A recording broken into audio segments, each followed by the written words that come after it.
Hello and welcome back to another episode of Swinging at Shins. Today, you have myself and Woodsy. Woodsy, how are you doing? Dude, As another great weekend of Premier League action, and now not quite the result I wanted this past week, but onwards we go, and we got a heck of a match week of games coming up this weekend. For new listeners and followers, Woodsy's a Liverpool fan. So when he says that not the result he's looking for, we'll just jump into the matchday scores because that was a really good segue into it. Liverpool and Manchester draw 0-0. Definitely not the game that anybody wanted. We'll discuss that in a little bit. Well, United fans are probably happy, but again, we'll discuss that in a moment. Starting on Friday here, we had Nottingham Forest and Spurs put up 2, Forest put up 0. And we'll discuss about Forest's situation here as well in a few moments after this. The Bournemouth-Luton Town game was abandoned because Tom Lockyer had a cardiac arrest on the field. Turns out he is okay now. He's not in critical condition or anything like that. He's recovering, but best wishes for him, and hopefully he turns around. This isn't his first time either. He's actually in the promotion match between Coventry. He also had a cardiac arrest during that match as well. So something hopefully he looks out for in his career and doesn't, hopefully this doesn't inhibit his career, but also he needs to look out for himself kind of deal.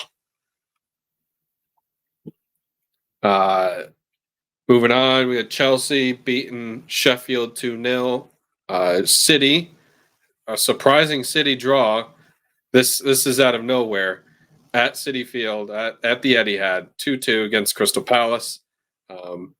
Newcastle blow away Fulham 3-0 at home. Also, they had help because Fulham decided to go get a red card. I can't remember who it was.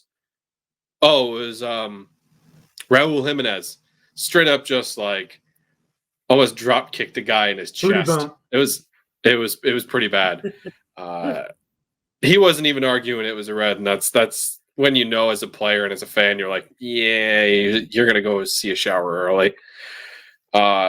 Burnley at home, 0-2 to Everton. Arsenal win against Brighton 2-0 at home. Brentford lose against Villa at home 1-2. West Ham at home 3-0 against Wolves. That game actually was just straight up all West Ham the whole entire way. It wasn't even a debate. And then, as I said at the top, Liverpool 0, Manchester United 0. And I'll tell you what, nobody, as the three of us, had that outcome. I'm pretty sure we all had United not scoring, which they didn't. So realistically, we got that right. But I think the lowest score line was a 4. Did somebody put a 4? Or maybe it was 5? That was me. Yeah, see? The Liverpool fan put 4, and he was the closest scoring guess right. But we'll hop into Forest here. It was not the greatest. Oh, go ahead. It was not the greatest match, but we'll go to Steve Cooper because that guy, former Liverpool guy, Steve Cooper. So we lost guys twice this week. So Steve Cooper no longer in the Nottingham Forest job. Yeah. Personally, I think this might be a good change in the air. I think his body language on the touchline always seems so is dismissive the right word? Like he doesn't really want to be there, but he's propped up to be there because he's the manager, and he's trying. You kind of see that he's trying, but nothing is working. Everything that he tries, he threw the kitchen sink and it's still not working. And ownership had seen that, and he got the can this morning. Good move, bad move, indifferent move. How do you feel? I really think it's one of those moves where I think time will tell. I don't think it's an immediate step up, bringing in Nuno Espirito Santo. If that is the guy they ultimately bring in, it looks like the rumors are pretty much confirming that as of now. Yep. But Steve Cooper may go down as the second, maybe third best manager Nottingham Forest have ever had. That's how good he was. You know, he brought them back to a league they hadn't been in 20 some odd years. The guy knew what he was doing. I don't think management necessarily understood the philosophy in which he likes to play. Obviously, Cooper, a former Liverpool academy coach with the under 23s, he did a fantastic job there. You know, he's the reason why you see guys like Trent Alexander-Arnold and Curtis Jones that are playing so well right now for Liverpool. He's good with the young players. I think they didn't necessarily hit the market that they needed to and bring in players that suit his style. Obviously, I think defensively, I think was probably their big issue. Obviously, the goalkeeper as well. But he's going to get a job. He's going to get a job elsewhere. Whether it will, in my opinion, it's going to be in the Premier League. I think I'd be hard pressed to not see Steve Cooper back in the Premier League, whether it's this year or next year. Really? Yeah, he's just too good of a coach to not be at the top. Yeah, he's got basically everything. I mean, if it wasn't for the situation where the owner really wanted to, the sporting director wanted to spend all that money last year, bringing guys on all these different deals, and they signed 20 some odd players last season, and they got all these contracts now, and then to keep them up last year, given what was going on at the club, that right there is one of the best coaching jobs you're going to see, probably in the lower half of the Premier League. So in my opinion, he did a great job. Kind of bummed for him. I didn't think he'd be one of the first ones to go. Excuse me. Well, he's not. But he definitely. I mean, I could see that. It wasn't necessarily with the fans. I think he overdid his welcome. I think it's ownership where basically they just had enough. But fans loved him. Fans loved him. He wasn't actually the first one to go. Paul Heckenbottom was. So, really, he's the second axe being chopped here. I think that this. I'm surprised. All right, so first, I want to jump to this. I'm surprised that you think he's actually going to get another job in the Premier League. I don't think he's a good coach. Absolutely. For the championship. I would say Crystal Palace is where he's going to end up. See, I think that there's still other managers out there that are better than Steve Cooper, like Bielsa. I can't remember if he took that international job, though. I think he might have taken that international job. Either way, there's still Lopetegui. He's with the Uruguay national team. I don't think he's going any place anytime soon. Some managers are freaks like that. They might want to do both, pop back and forth, but that's kind of video game stuff, to be honest. You don't see that too much in the real world. Lopetegui, I think, could be a good manager to step in for that squad there. He kept the Wolves up last year as well. Figured out whatever Bruno Lage couldn't do with his squad. I wouldn't be surprised if Lopetegui went after the Crystal Palace job if Roy Hodgins does get canned. I think this is a good move in the sense that Nuno has experience with the Prem. He knows how to deal with underachieving squads like the Wolves team he had. I think they punched above their weight. And for those who don't remember, he did coach the Wolves from, let me see here. I just got to grab it real quick. He had them back in 17-18, back in the championship. They got automatically promoted that year. Finished 7th in the Prem the next season. Finished 7th in the Prem again. And then the season after that, it was 13th. Then in which he went to the Spurs. But that Wolves he had those Wolves teams really clicking, and I think that overachieving in their manner. They did have good players, but I like this hire. I like this hire a lot. He also, it's not like from the Spurs, because he got canned from the Spurs. He only managed 17 matches. And then he went on to go to the Saudi League. And I don't know how to pronounce Saudi teams, so I'm not going to bother. But he managed 53 matches and he got at least 2 points, 2.25 points per. So I don't mind this. I don't mind this move. I think this is a good move, and I think this is one of those moves where it's like, well, if we get relegated, which I don't think they will, then we have a manager who's done that too. With Steve Cooper, I don't think you can keep that kind of guy where you I don't think you keep that kind of guy where it's like you get promoted and then you do for 2 seasons and then get relegated. As a fan base, I think I'd be pretty annoyed, and I think as ownership, you wouldn't want to see your fans get annoyed, obviously. But as ownership, you don't want to keep punching a wall, essentially. And that's why this manager hire, this firing had happened, is that there just weren't getting enough consistency with Forrest anymore. I like. I mean, I'm not sold necessarily on Nuno. He did. I mean, the reason why he got fired in Saudi Arabia, he had a falling out with Karim Benzema, who plays at I think it's Al Ittihad. I think was the club that they were at. I don't think that they were really.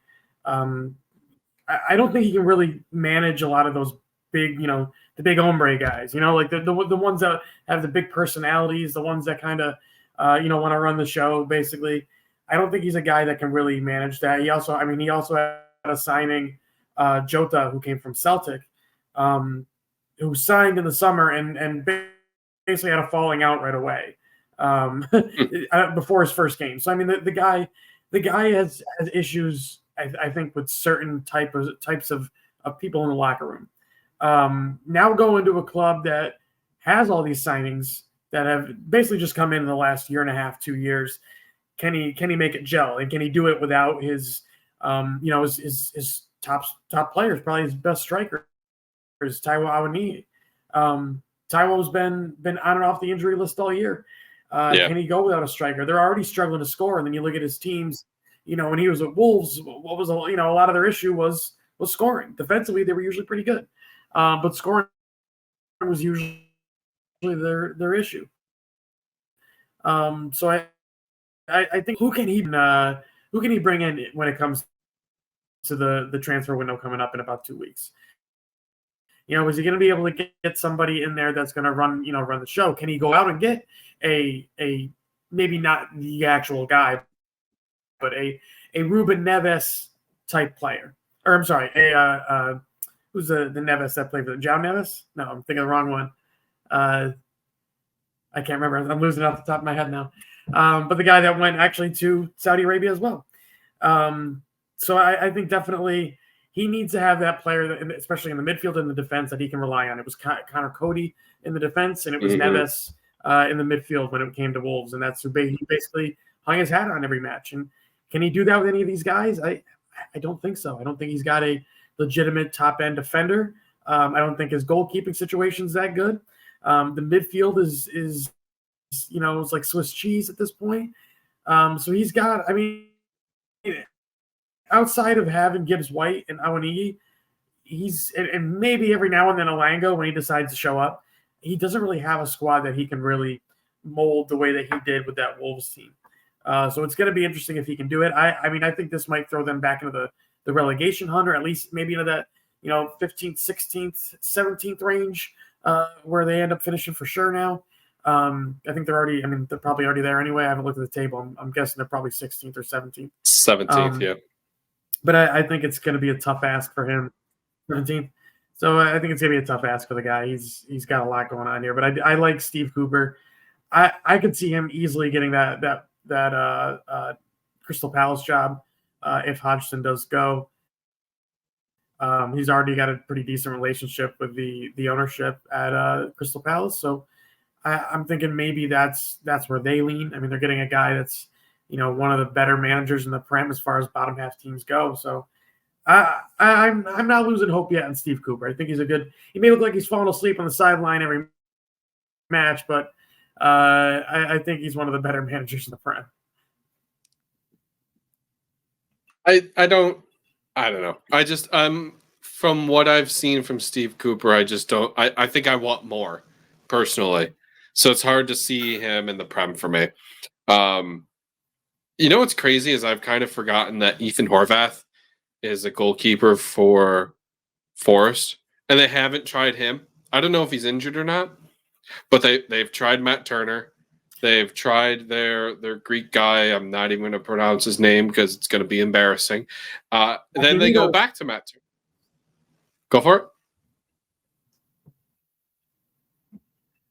I have Blackie Mitos, man. I like the Greek names. They're fun. They're fun ones. Fair enough. But like Ethan Horvath's a good goalkeeper. I mean, that Luton Town squad that was down in the championship had Horvath as their goalkeeper, and it was kind of crazy that they didn't go out and sign him when they got promoted.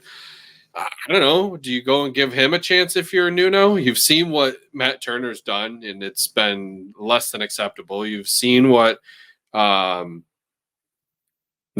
Anyway, has done, and it's been less than acceptable as well. Somebody else has got to try those reins at this point. They don't have a terrible defense. Like it's not great, but I don't think it's that lead squad last year. I think you've got Gonzalo Montiel, Joel Worrell's still pretty good. You've got pretty good on that squad. I should back that caveat up.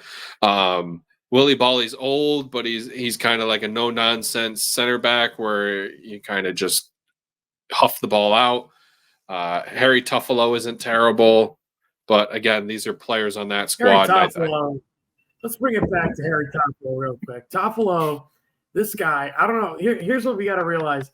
This guy already has been caught this past year of having 324 breaches of betting.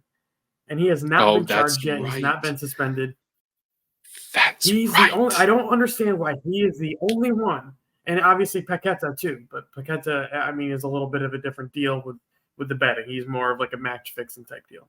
But they've laid out the groundwork for all these betting things. And now, like this guy, I mean, he clearly has multiple breaches, hundreds of breaches, and he's still playing.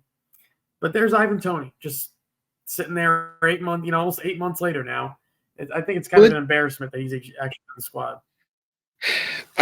So from an American standpoint and viewing American sports where they have these strict set rules, and if you break them, it immediately sets an effect, and then you can appeal.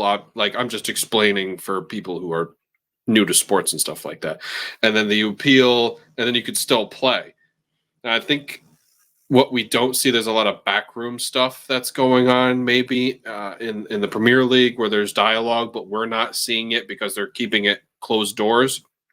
Again, I'm speculating. I have no idea how this works with the Premier League and their suspension situations and things like that. But maybe this stuff it's 300 breaches they have to go over and look and make sure that's a lot of paperwork people have to look over and read. So it's going to take time, and they don't want to immediately jump to it. You're being accused, but you still have to plead your innocence. And I think that's what they're going through right now. And that's why it took so long for Ivan Toney to get suspended. That's why it's taking so long for Paqueta to get suspended and Tuffalo, because they have to go through all this evidence and, sift it out from there. Will Tuffalo get suspended? I mean, with 300 breaches or more, something's bound to hit. So you're going to get suspended probably. Will Paqueta get hit? We'll find out. And I don't think it'll happen until the end of the year like Tony's. If they end up, if we've learned anything from the way that the Premier League wants to investigate I think Harry Toffolo might be able to finish out his career and then actually get suspended. I think that's how. I mean, you look at Man City; they've been going on this thing for over 5 years now, and where the heck are we? We just got a court date set for next September. They're probably going to end up in a different division by then, but who knows? They could win win another Premier League this year. So be it. Then they strip them of it, and then it ends up to the second place team. Whoever sits in second, you probably feel decent about winning the Prem, but it's not really how you want to win the Prem kind of deal. Of course, I don't know if this is a fabricated, made-up story here. If Villa end up winning or coming in second, and then come to find out City get stripped of it, and then it goes to Villa, then yes, I'm going to be ecstatic. I'm not going to lie. I will be. Hey, they took away 3 titles from us. So there, see, then you're going to have 3 titles coming your way. I'm sure that'll feel great. But that's a whole totally different. That's a whole totally different podcast that I am not prepared to talk about right now. Mm-hmm. And when it happens, we'll be the first ones to break it to you. But you won't know that it will be broken to you if you don't like, subscribe, and follow us. Give us thumbs up, hit that bell, whatever it is, rate us. You'll know only if you do those things.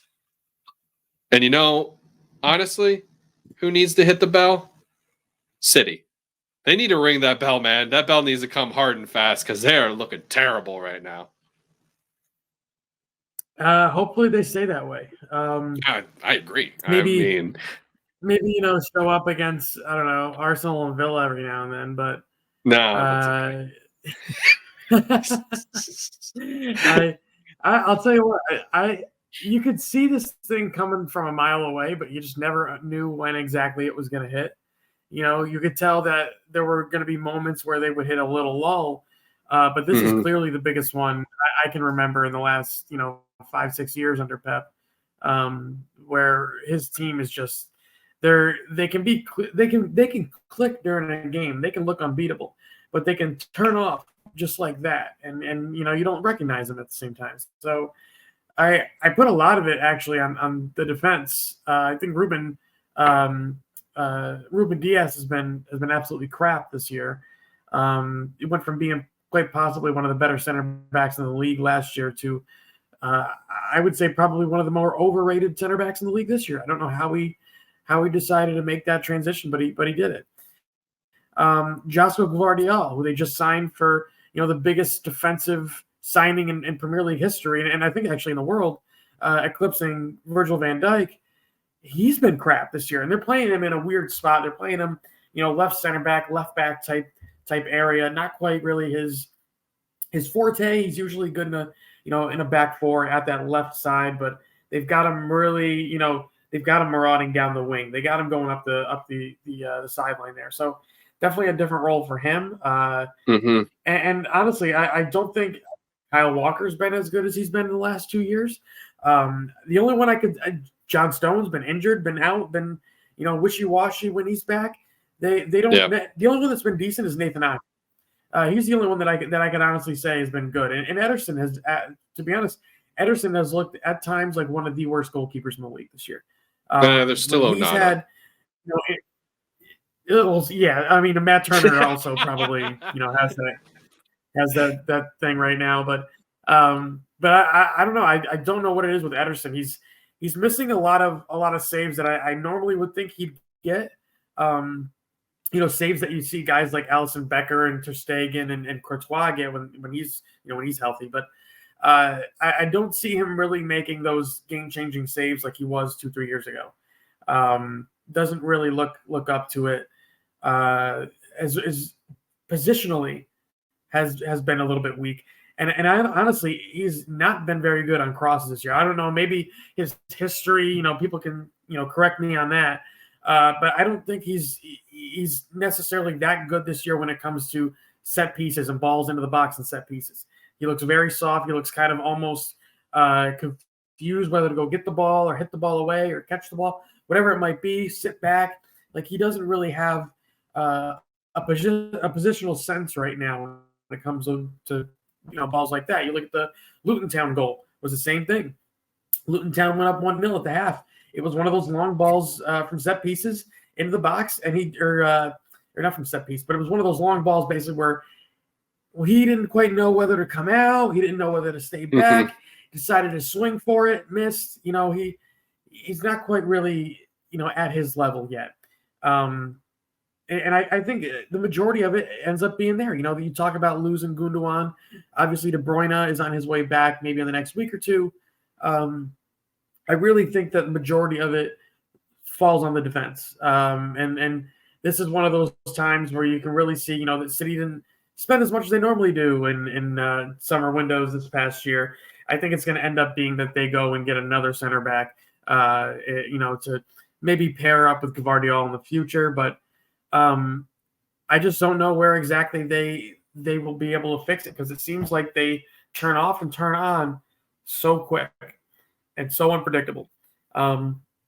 Eventually, I could be eating my words here, and they're probably going to end up coming back and win the league anyway. But it just wouldn't surprise me if this continues for maybe a few more games before Pep really, has a little bit of change of system or a change of philosophy or something that can kind of give them a kickstart and get them back on track. But we'll wait and see. I don't think this is one of those ones that's going to go down.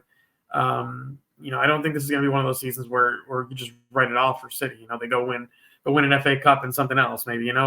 It's not one of those ones I think you can write them off for any trophy quite yet that they haven't already been knocked out of.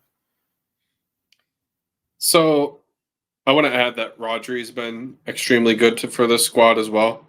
He has been playing out of his mind. When he's there. I mean, obviously. When he's there. When he's not red carded or suspended for too many yellow accumulations, he is a phenomenal player. So I'm glad you brought up formation, because I was gonna jump into that too, because it was kind of neat. So City copied essentially what Brighton, De Zerbi do with the 3-back hold, try to invite, what do you want to call it?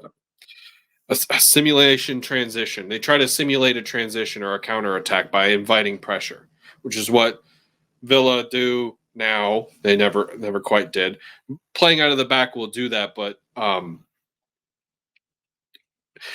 the way that he sets up his team is like that 3-back 2, and then another.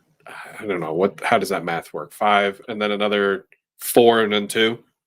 So now you're playing with a 3-back, but also kind of not really, because when you sit back and now it's more of a 5 or a 4, and I think he's over complicating his formation right now, and the players it's not clicking in their head, and some of these players have been around this system, and maybe they just got lucky with it last year because they had De Bruyne to have that ability to transition from midfield to offense, and Rodri to be able to transition from defense to midfield to get it to De Bruyne to push it up to the offense. And that chain reaction is really what's missing this year, possibly. But I think that the formation, it leaves a lot of holes in the back if you get caught out.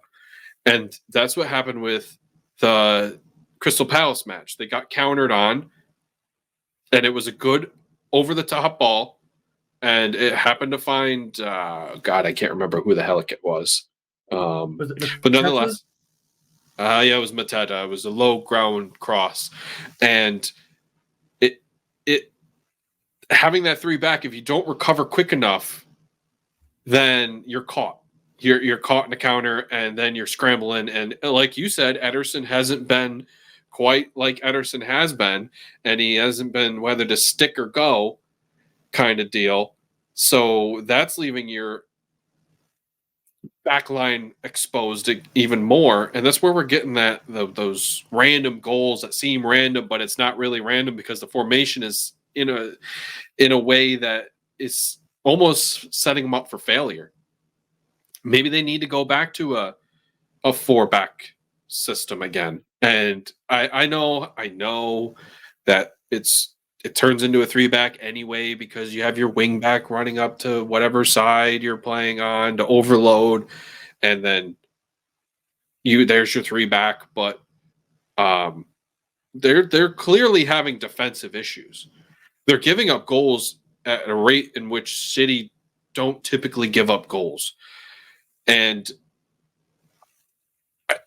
I think they need to go to a 4 system until De Bruyne comes back, and then maybe you can re-implement that 3-back system again where the transition is better for you. But City are flailing right now, and if you're not a City fan, you're loving this. You're absolutely loving the fact that they're floundering. They've only won one. It's nice to see. Considering every team in the Premier League has had this moment, at least in the last 3-4 years. It's nice to really see somebody who's never struggled for once. Yeah, they're human, and it gives a little bit of more. It gives a little more parity to the league right now, and I keep seeing these comps for Villa and Leicester when Leicester won the league, where it's like 35 points reached in this many matches and defensive rate and XG and blah, blah, blah. I'm like, yeah, but nobody's playing like they were back in 15-16, I think they won, or 14-15, something like that. One of those 2 seasons. Yeah. This is a tougher league than what Claudio Ranieri had faced. I almost said Bravo for a moment. I was like, no, that's the goalkeeper. But City will sort themselves out. I still have that feeling too that this is just a longer extended role, and while the distance from them winning the league to second is usually a larger gap, I think it's going to be much tighter. I think it will come down to that final season again, or final game of the season, like it did 2 years ago, when unfortunately City beat Villa for that final match. I was really disappointed. Trust me. Believe me, I was even more disappointed. I'm sure. Trust me. I hated every second after the 65th minute. I was so fuming, and it just pisses me off. Anyway, I don't want to talk about that. We're not that team anymore.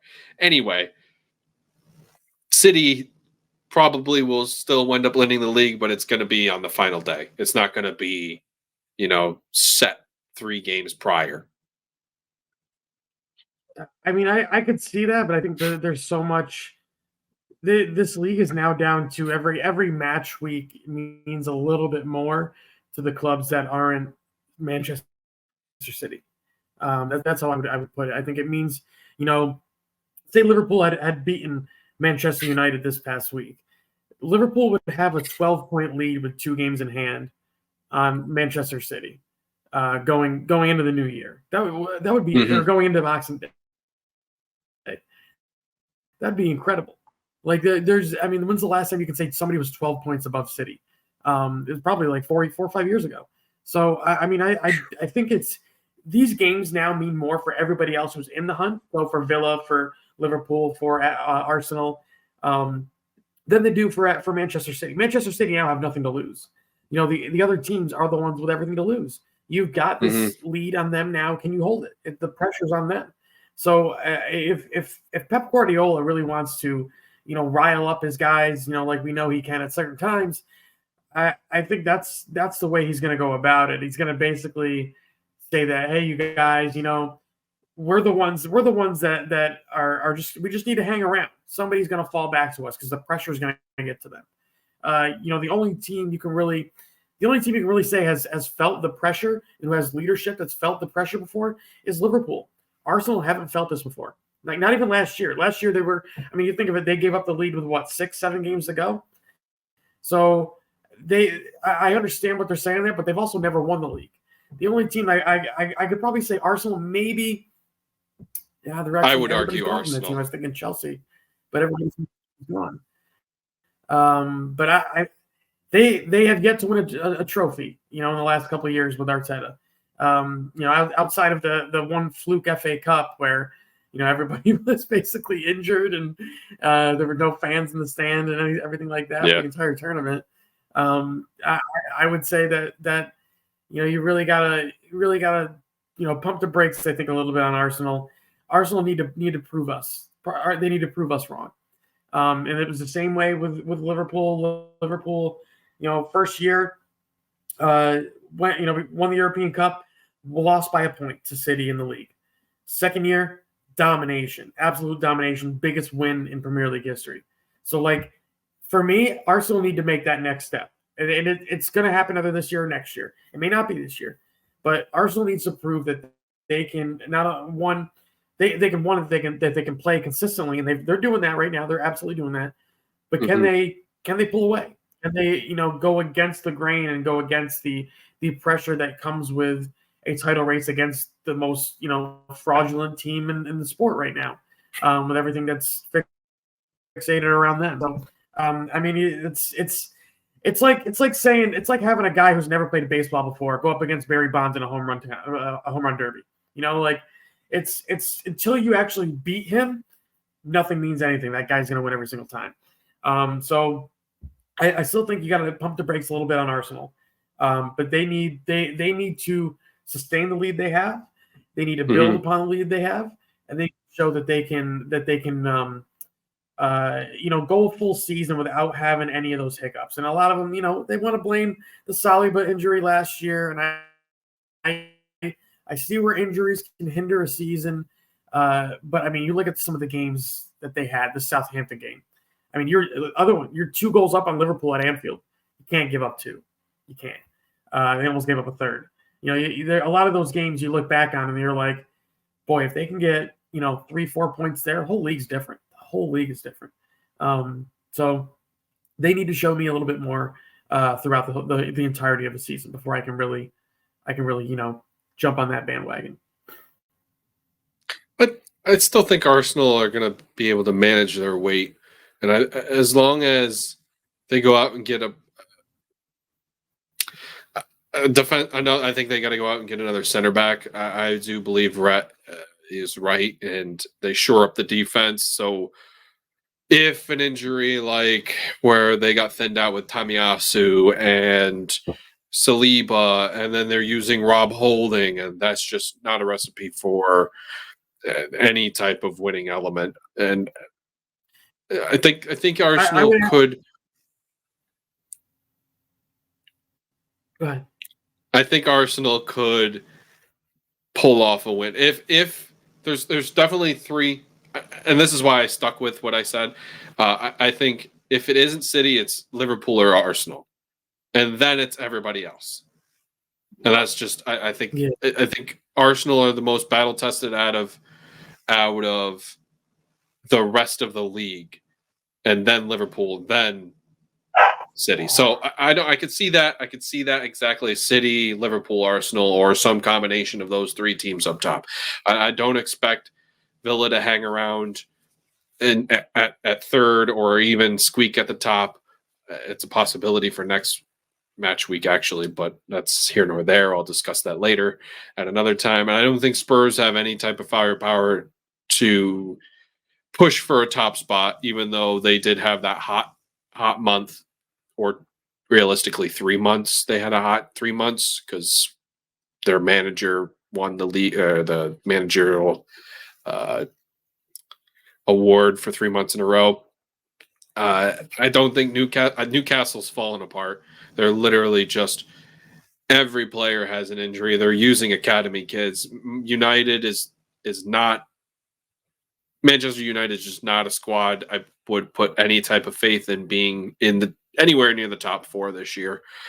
And the other hitter realistically should be Chelsea, but they're sitting 10th right now. And honestly, if Everton didn't have the points deduction, they wouldn't even be in 10th right now. So it's a top, honestly, and not enough people are talking about this. It's a top heavy table this year. Man, I am just having a hard time just stopping at words randomly. There's like 4 to 5 teams realistically this year that are going to compete, and then it's the rest of the table. I think the top four the top four could be settled by March. It's Given possible. what goes on with those teams in Europe, I think Yep. it's definitely there's a chance that this league is pretty much done and dusted with the top four by March. Because I don't think, obviously, with the new coefficient rule for the Champions League this year, I don't. From the looks of it, it doesn't look like an English team's going to get it. It's probably going to end up going to Germany or Spain by the looks of it now. So you can blame United and Newcastle on that. You can't finish bottom of the group and expect to get a coefficient ranking there. So I do think that it's probably going to end up being Germany or Spain that get that spot. But I need to see a little bit more from some of the teams. I would even throw Liverpool in there right now. I mean, how in the world are they not more clinical in games like this where you have 80% of the ball and you're not getting more than a few 5 or 6 balls on target?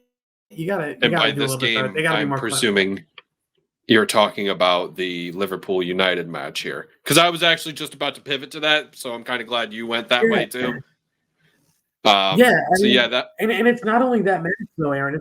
It's been like that all year. It really has. They've got these games where they're going down and then they're coming back and winning a lot of these games, but they're so not. They're not clinical in front of net as much as they should be. And yes, you could say, oh well, Darwin misses a lot. Well, Diaz misses a lot of shots. Gakpo's not hitting the ground running yet. Jota's been injured. I get all those things, but when you look at the numbers that they're putting on, I don't like XG, but in this case, I mean, you can take a peek at it and it tells you basically everything. Liverpool are underperforming in front of net. You look at a lot of the other stats, so I mean, Darwin Nunez could quite possibly have double-digit Premier League goals this year with the amount of balls that he's put on the post, that he's put on the crossbar. The guy, I mean, you want to talk about a guy who's just a shit luck. Like it's him. Like the guy, I mean, he probably could have had two or maybe 3 winners already this year, and you can include the one that he got taken away from him basically on this past Sunday by his own teammate. So, I mean, I don't quite necessarily know where exactly Liverpool can build off this. I think it's going to probably end up happening in the January transfer window. They need to had Allison out. You've got McAllister out right now. Gakpo's had a month on the sideline. Robertson's going to be out for another, maybe another month. We're playing a backup goalkeeper at times who looks like he's playing goalkeeper for the first time in his life. We've got a lot of young kids that haven't really gelled yet. It's Jota obviously is hurt. So I think there's a lot to be proud of with the way they've gone this year. I think they're definitely overachieving for what they looked like last year and what they brought in this year. I think they're definitely overachieving when you consider they brought in a 30-year-old defensive midfielder, a 24-year-old guy that's never played holding mid outside of the World Cup in a double pivot.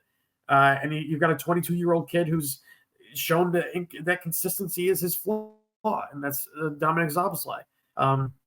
He tore it up the first 12 matches of the year in the Prem.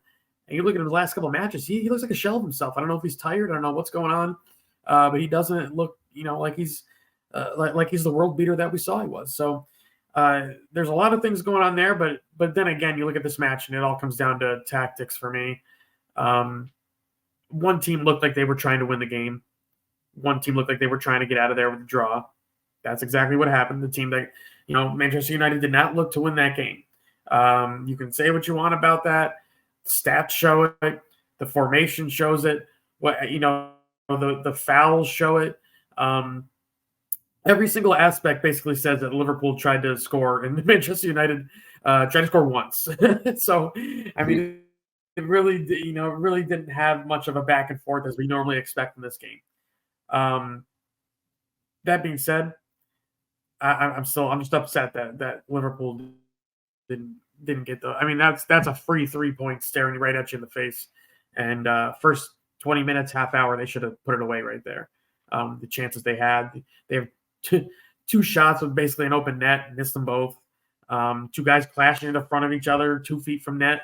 Like it's just not the time to really be doing that right now after they look so good for so long. But other than that, I mean, it was entertaining on my end, but I couldn't imagine being a United fan watching that and thinking, yeah, rooting for that team, because that team is not they're not a sweating team right bullets now.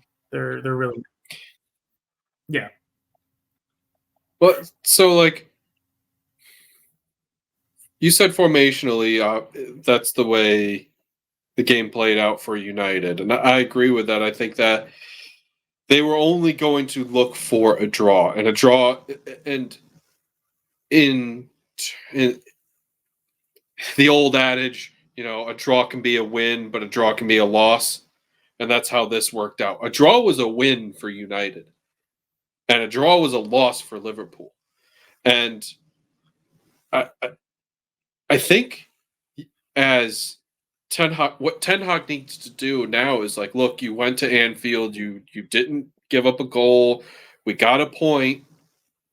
We didn't do that last year. Last year we got smoked. So let's go on to the next match, and their next match I don't remember. I can actually just pull that up in a moment. Their next match should be what's that? It's West Ham. Is it Newcastle? West Ham. It's West Ham. That's right. And they got to be thinking, like, let's go to London now. Let's prep for that match after this hard work match. Great job, guys. Go on.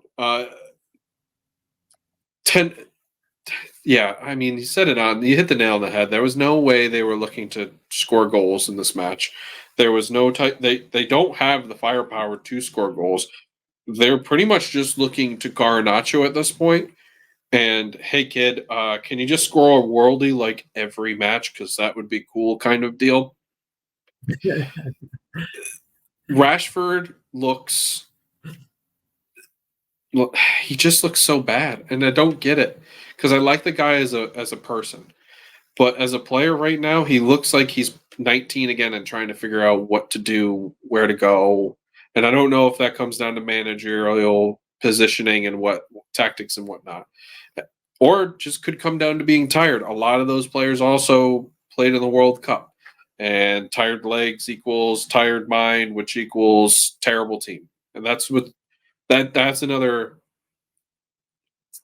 situation that could be playing into this, or it could be the toxic cancer that they've got going on, and all the fact that in which they wanted to sell the ownership wanted to sell the squad, and it's like watching, and I said this last week, it's like watching a soap. A real live sports soap is going on in the greater Manchester area, and we can't get enough of it because we're literally talking about it every week when Manchester United sits 7th and City are drawing or losing 6 of their 5 of their 6 matches that they played aren't the outcomes that City usually put up.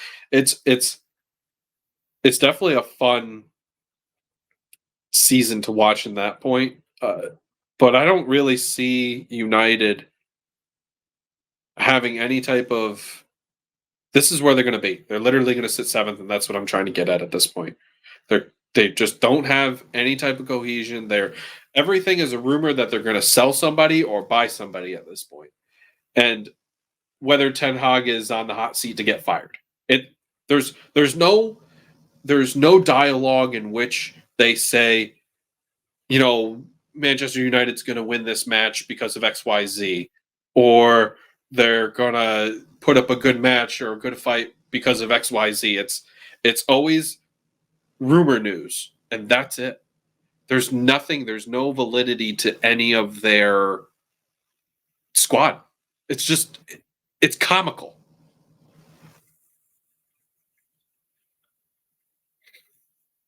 And it brings us to, obviously they have West Ham this week. West Ham's a team that I think, if Ten Hag wants to get a point from West Ham, he may need to set his team up the same way, to counterattack, play defense, because that's how a lot of teams have been able to really get to West Ham is the counter. Make sure that's an aspect that you really want to exploit. Yeah. But we got We got some good matches coming up this weekend. Yep. I know your guys are playing on Friday, right? Sheffield United. Uh, yeah, we're playing Sheffield United, but I couldn't tell you what day. I gotta give me like 30 I seconds. think I'll it's tell you. Friday. You don't have to You yell. guys It's got okay. Fridays. It's Friday. It's a, it's a, it's a, it's a really, I'll tell you, it's a really weird weekend when you look at the fixtures. So you've got, remember, City aren't playing this weekend, so Yep. because they're doing the Club World Cup in Saudi, so you don't have them either versus Brentford. Then we actually do have a game on Christmas Eve for the first time, which is a really odd one. Wolves Chelsea on Christmas Eve. Why in the world they're doing this, I think, is beyond me. It's just another stupid idea. Let's have fans travel on, Christmas one of Eve. the worst days to probably travel on Christmas Eve on a Yeah. holiday. So, kind of a bad idea there. But we've got Arsenal Liverpool big match on Saturday afternoon. I'll be down at Wolves for that one. I know Rhett, I think, will be there. I think, are you coming I'll down? be there. I'll be there. You'll be there. Okay. It'll be Because then you want to know why I'll be there? Because I will get to laugh at both of you guys when you both draw Villa win and we are on the top of the table. That is why I'll be there. I'll tell you what. If you'd never have guessed you guys would be in that position, huh? No, it would be absolutely not. I think fifth is ambitious, and I think that's a great spot to sit. Third and shooting for first is absolutely mind blowing to the way the testament in which Unai has been able to turn the squad and believe in themselves and dig wins out.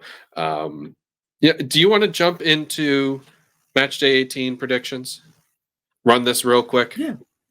All right, cool. I'll read Rhett's as well. So we got Crystal Palace and Brighton. I think Crystal Palace are going to lose 1-2 against Brighton. Rhett has Brighton shutting out Crystal Palace and with a scoreline of 2-0. What do you got? I've got Brighton winning this one 1-0. I know it's an away match, but I think even given their lack of goals lately, something's got to switch. Deserby's got to fix something. There's a perfect place to do it is Palace, because they're a team that again leave themselves susceptible playing defense. They're gonna open up to Brighton a little bit more than they would against City. So I think there's a chance there. I like Brighton 1-0. Villa plays Sheffield United at home. As we all know, Villa Park is a fortress. I have Villa beating Sheffield United 3-0. Rhett also has a 3-0 scoreline. What do you got? I'm going to give you one more goal there. I'm going to go 4-0 over Sheffield United. I think they I can't see Sheffield getting anything out of this game. I think defensively at Villa Park, Aston Villa are a different animal. As long as Leon Bailey and try to score 3. Yeah. So I have two issues. If Leon Bailey's injured, then that's a problem because he's a Villa Park man. And Boubacar Kamara is actually suspended for 3 matches because, and we didn't talk about this, that Brentford match got super heated. And he ended up getting a red card because he throat pushed somebody. Well, let's say throat pushed somebody. He did what Rodri did essentially, but more manly. I think it's look at my favorite thing after a game like that has been like really physical is to go back and look at the like history of the match and watch it go. And I'm not even joking. If you look at it, there's a moment in the second half where there are like 6 cards given in like the span of maybe like 3 minutes. It was ridiculous, but it was, you don't normally see something like that in a stat sheet afterwards, but it's pretty neat to see there. Yeah, that's something crazy.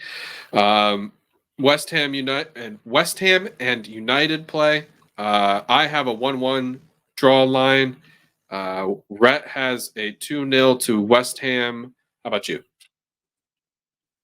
I got 1-1 as well.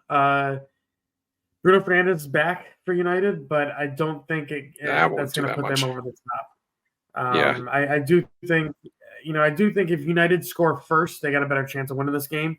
But West Ham, man, they got a hell of an attack. I don't know West Ham, given that they're also in Europe, they also have a game midweek. Hmm. Do they go full strength for this one and save themselves? Maybe not play as strong against Liverpool, maybe not play as strong. Or obviously they're already finished in Europe, but they got a big 3 points last week. Can they carry it over in that one? That one's even more important than you'd think the EFL Cup quarters is. Yeah, I would agree with that. um, Next match, we got Fulham and Burnley. I have a 3-1 score line for Fulham.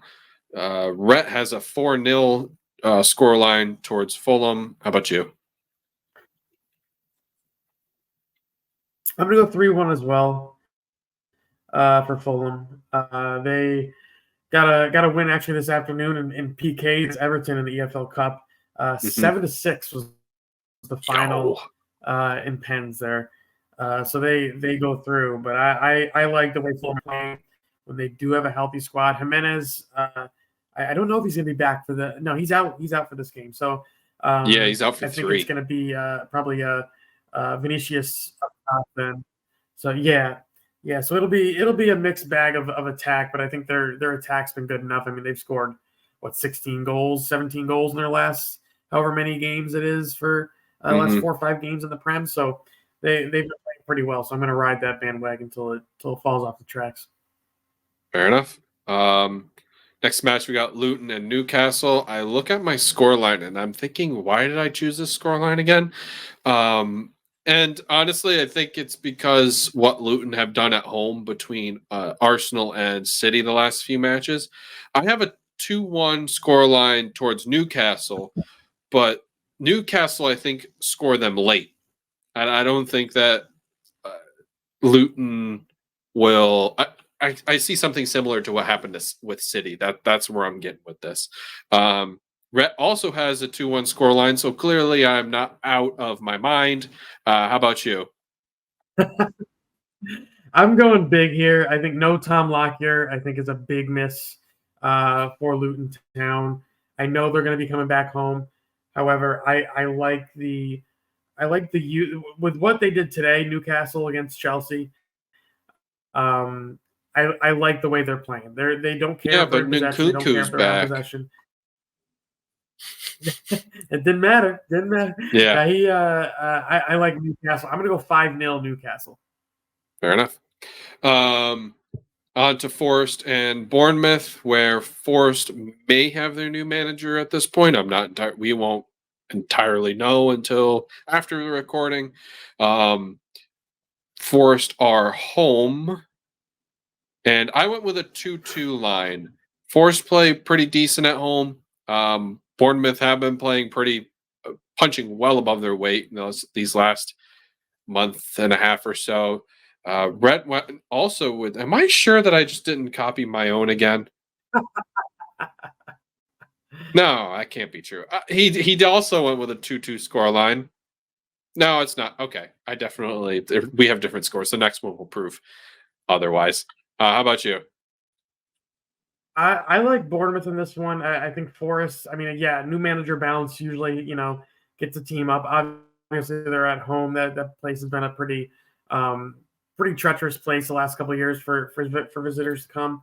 Yeah, I'm still going to go Bournemouth though. I like the way they're playing. I know their game got abandoned this past week, but they did. I mean, I think they did just score or take the lead in that game before it got abandoned. So yeah. they were on the way to probably taking that 3 points. So I'm going to go Bournemouth. I like Bournemouth where they're playing right now. Dom Solanke's a stud striker right now. I have no problem with that score line and that outcome. On to Spurs and Everton. Spurs play at home. I went with a 3-2 score line. Spurs. Brett went with a 2-3 score line. Everton. So that's where I looked. I was like, okay, we didn't copy. And I'm gonna go right in the middle of the two of you. I'm gonna go 2-2. Tottenham and Everton. Nice easy draw there. It's a lot of goals in it. Both defenses have a bunch of holes, so I like I like a draw on that one. I don't mind that either.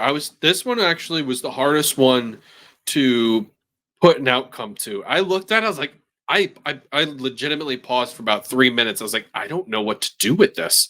Like, I could totally see a 2-2 outcome. I could see a 1-1 outcome. I could see Spurs winning 4-1. I could also see them doing a 3-2 scoreline flop either way. And it's just like, I don't know. Because it's not for nothing, but Everton has been playing really hot lately, and they've played better away than they have at home. The last couple home games that they've had have been outliers to their recent past, but Spurs have also been playing well at home ish, except for that little hiccup that they had. But this one actually I'm going to tune into more after this particular match and after Villa. So really, this is like my third pick.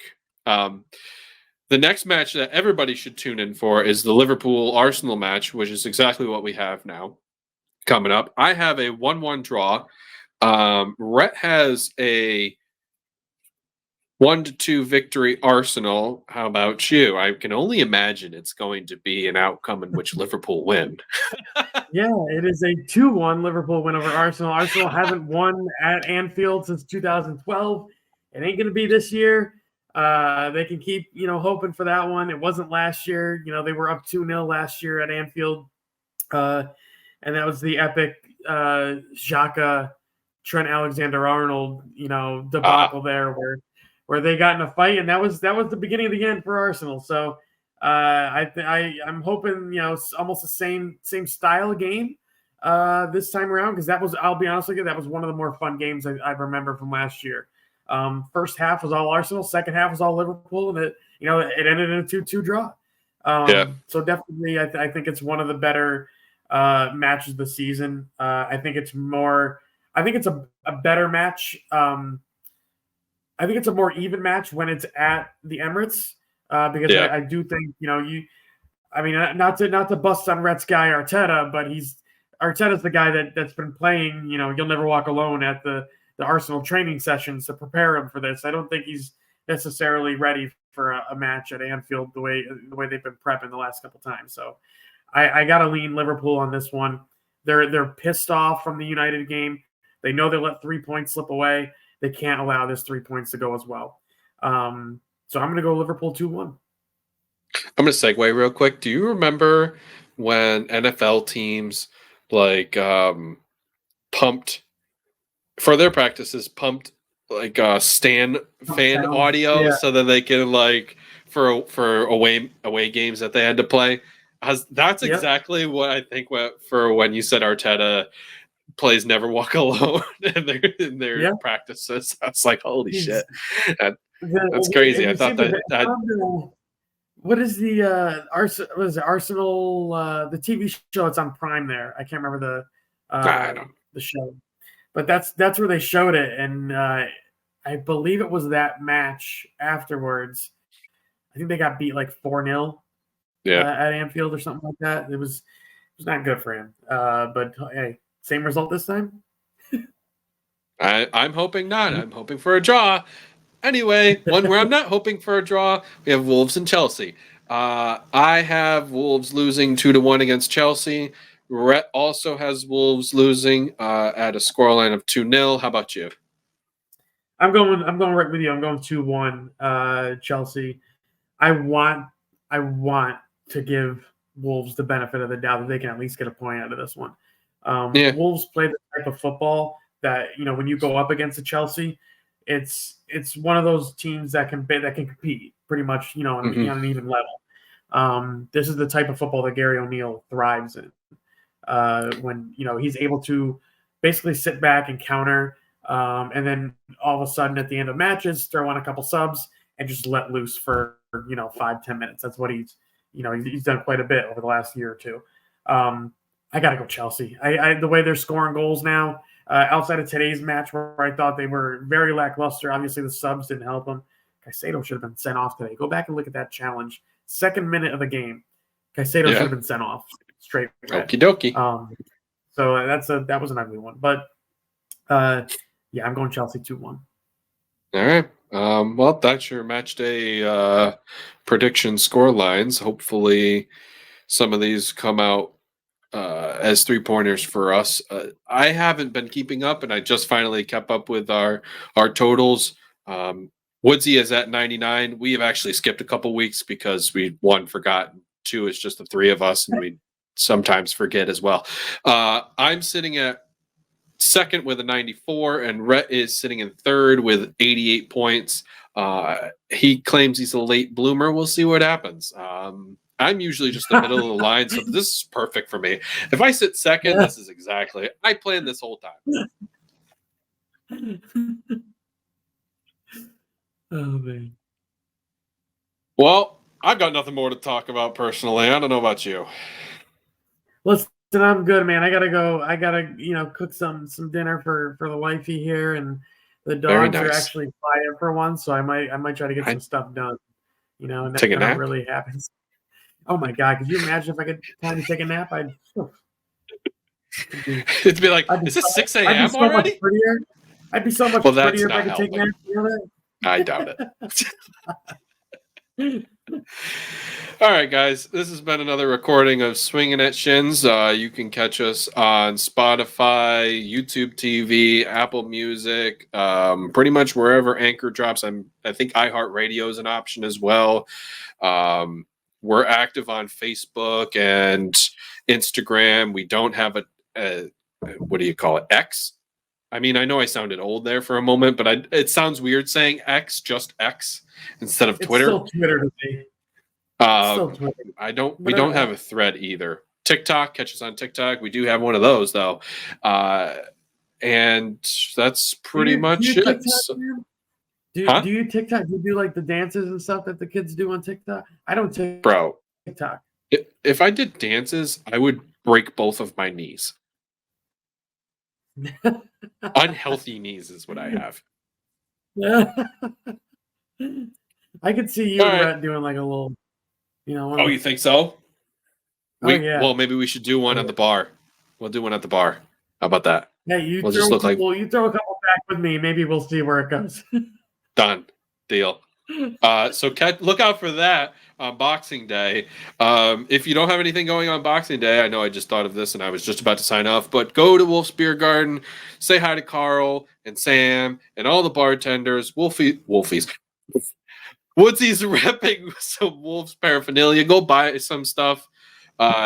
They're fantastic people. It'll be a fantastic atmosphere for Boxing Day. That's all I got. Adios, everybody. Well, guys, that was an episode of Swinging at Shins. We appreciate you for coming out and listening to us. If you guys want to hear or see more, we have links in the description below.